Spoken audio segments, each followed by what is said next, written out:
पहले तो भारतीय जनता पार्टी के नेता कोरम पूरा नहीं करते और कोरम पूरा करने के बाद जब विपक्ष के नेता जयराम ठाकुर जी को मौका दिया, वो उन्होंने अपनी बात रखी। हमारे जगन नेगी जी ने जब बात रखनी स्टार्ट की तो उन पर किस बदतमीजी से बात की गई। उस वक्त कांग्रेस पार्टी ने बोला कि लोकतंत्र में किसी की आवाज़ दबाना नहीं चाहते, और हमने तो विप जारी कर रखा था।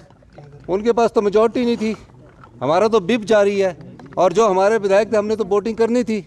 अभी भी आप गिन लेते, विप जारी होने के बाद जो सत्ता पक्ष के विपक्ष के विधायकों कितने हैं, और 25 विधायक थे, और जो विधायक विप जारी करने के बाद भी नहीं आए हैं उनके बारे में हमारी पार्टी भी विचार करेगी।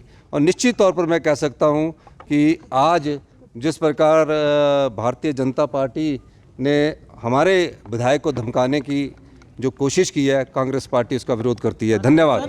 सेशन चला हुआ है और कट मोशंस भी चले हुए हैं, और कट मोशन में जो है विपक्ष की तरफ से आता है कट मोशन। तो पहला कट मोशन जो था स्वास्थ्य को लेकर था, जिसमें विपक्ष के बहुत सारे कोई 20 से ज़्यादा जो है माननीय सदस्यों ने भाग लिया, और उसका रिप्लाई जो है माननीय स्वास्थ्य मंत्री ने दिया, और रिप्लाई देने के बाद जो है मोशन को वोट के लिए डाला जाता है। तो स्पीकर साहब ने पहले सबको आदेश दिया कि अपने अपने सीटों पर बैठे। तो उस समय अगर आप देखेंगे तो सीटों पर जो बैठे हुए थे विधायक, सत्ता पक्ष के जो है कोई 33 से ज़्यादा विधायक बैठे थे, और उसी तरह से जो है दूसरे जो विपक्ष के जो है केवल 25 थे। तो वॉइस वोट से ही जो है इसको मोशन को जो है वोट दिया जाता है।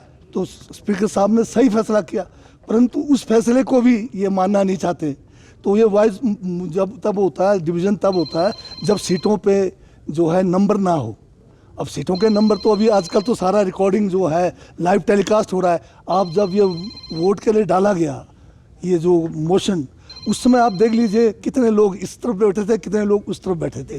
तो हाँ बिल्कुल, यही तो सबसे बड़ा दुर्भाग्य है कि जो ये आसन को नहीं छोड़ते, और जब हम बोलते हैं तो हमें बोलने नहीं देते। जब ये खुद बोलते हैं ये उम्मीद करते हैं कि हम चुपचाप बैठे गूंगे की तरह सुनते रहें। हम तो फिर भी सुनते हैं, इनको पूरा मौका देते हैं।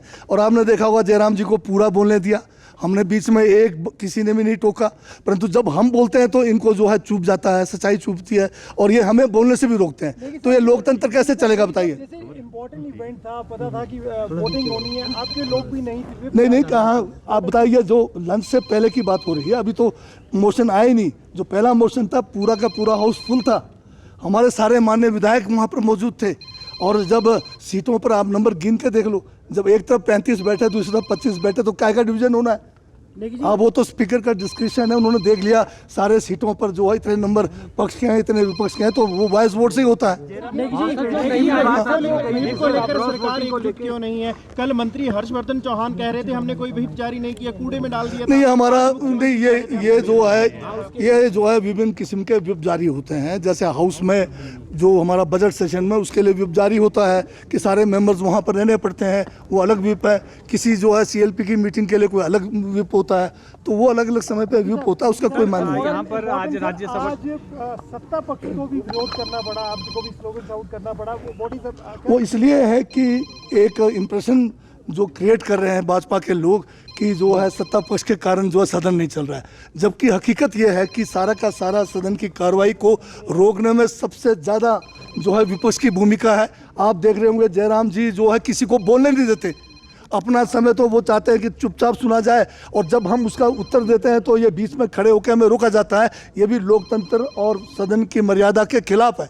हर जो है जो हमारे माननीय सदस्य हैं, चाहे वो मंत्री हैं चाहे वो सदस्य हैं, सभी को अपनी बारी में बोलने का पूरा अधिकार है, और बिना रोके टोके बोलने का। तो ये 4:30 बजे अभी आपका जो काउंटिंग होगा उसके बाद ही मालूम लगेगा क्या हुआ है। बताया यही जा रहा है कि जिन्होंने व्हिप किया बेलना की, उन पर जो है ये एक्शन लिया जाएगा। वो तो अभी जो लंच से पहले तो हमारे सारे लोग मौजूद थे, तो जो अगर व्हिप का उल्लंघन कभी भी किसी भी स्टेज पे करेंगे बजट सेशन में, उनके ऊपर नेचुरली एक्शन होता है। फाइनली क्या लग रहा है, कांग्रेस का तो लग रहा है कि जिस तरह से 10 लोगों के कि लोकतंत्र में ये पहली बार नहीं हो रहा। 10 साल के अंदर जब से केंद्र में बीजेपी की सरकार बनी हुई, चुनी हुई जो जो सरकारें हैं उनको गिराने के कई तरीके निकाले हैं, अनैतिक तरीके से, धन बल से, ईडी से, और कुछ नहीं है तो दबकाशाही से भी निकालने की बात हो रही है। तो अगर इस देश में अगर लोकतंत्र को बचाना है, संविधान को बचाना है, तो इस किस्म के जो एक धक्काशाही से चल रहा है या जो अनैतिक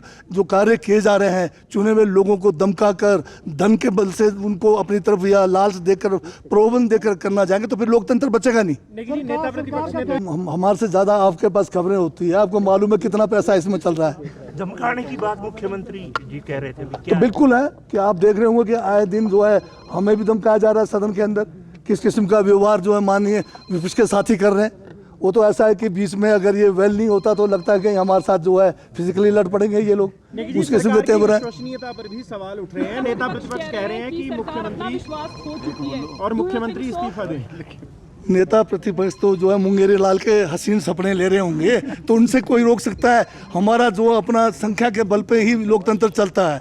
अब उस संख्या को तोड़ने के लिए अगर धन बल, ईडी उसका सहारा लेंगे तो लोकतंत्र चलेगा कैसे?